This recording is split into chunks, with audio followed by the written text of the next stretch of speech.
Flying by falling. That's the entire premise of Gravity Rush and its sequel, Gravity Rush 2, a game that, to me, represents the bizarre and exciting places games can go when they're willing to fall on their face a bit.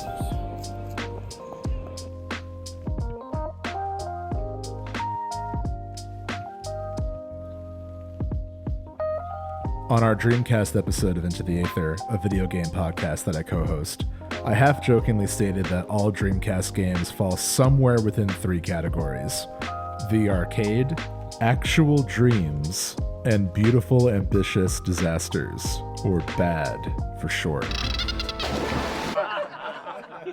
Not to overquote myself, but ever since I made up this bizarre version of Scott McCloud's actually insightful Big Triangle, it's made me realize how much I appreciate games that fall under the bad category. Games that, on paper, are maybe not that great, or even good,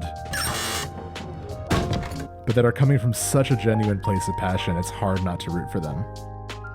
Of course, Gravity Rush 2 isn't a Dreamcast game, although it does have Dreamcast energy.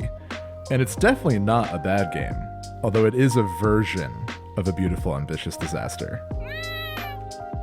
I think the closest parallel I can think of to Gravity Rush 2 is Marvel's Spider-Man, another PlayStation exclusive. Both games are built around a fun traversal mechanic, star likable, overworked protagonists, and both Kat and Peter inherit a superpower and decide to use it for good.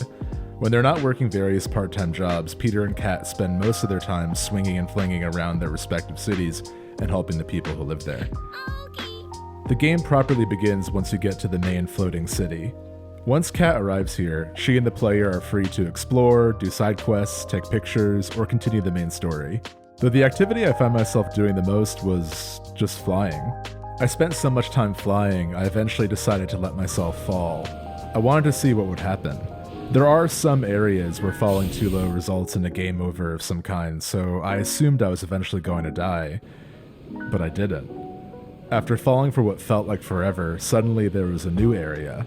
It wasn't at all like the lively city above. It was sad and dark and eerily way more populated.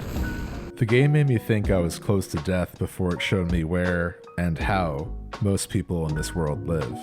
It's an extremely heavy moment in an otherwise cheerful game that has stuck with me for a long time. Alright, so the verdict so far. It's beautiful, it's ambitious, but where's the disaster? Well, there's definitely a lot to critique, but the disaster is mostly how this game was released. Gravity Rush 2 was announced in 2015 at Tokyo Game Show, and was released 2 years later in 2017. Just in case you don't remember, 2017 was an especially good year for video games. So good, in fact, I've added this line just to keep the montage going a bit longer. All of this to say, I'm not entirely surprised the weird Vita sequel about falling was overshadowed by other AAA releases at the time. I'm inferring a lot here, but it kind of feels like Sony just wanted to get Gravity Rush 2 out as quickly as possible so they can move on to other games. In many ways, Gravity Rush 2 feels like a remnant of a previous era for Sony, a much less defined but more creatively open era, perhaps one that they're slightly embarrassed about. I'm burying the lead. What I'm saying is, do you remember PlayStation All-Stars Battle Royale? I do. Ever since Sony joined the world of video games, they have been searching for a brand. And by the end of the PlayStation 3's life, PlayStation All-Stars Battle Royale visibly proved they didn't really have a brand. They had an incredible, nearly unmatched library of games, but not a cohesive visual identity. In 2017, things were very different for Sony. The Last of Us had come out, Horizon Zero Dawn was coming out, and just 1 year, Spider-Man and God of War would be coming out. It was all happening. They had a brand. In 2020, Sony would solidify this by rebranding SIE Worldwide Studios to PlayStation Studios, a more prestigious-sounding label with a hand-picked assortment of games that represented their most notable IP. And of course, there was no world where Gravity Rush was going to be included in this rebrand. It was from the before times, the All-Stars era, if you will.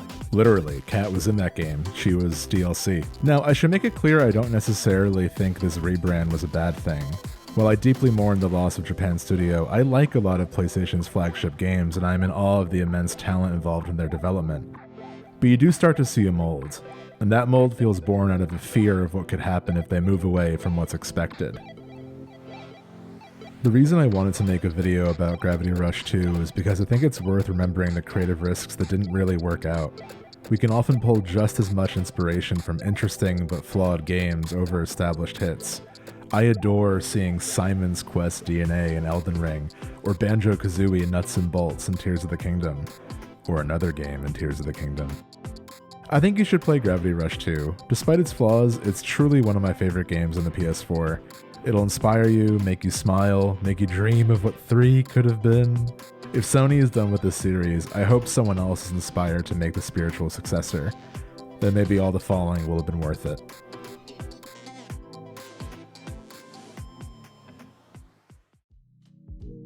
Hey, thank you so much for watching this. I hope you enjoyed it. The plan right now is to do these monthly, so here, as a gift for all of you who have watched the whole thing, I will reveal that next month's video will be Castlevania Portrait of Ruin for the Halloween season. Hope you enjoy it and have a great rest of your day. Bye bye.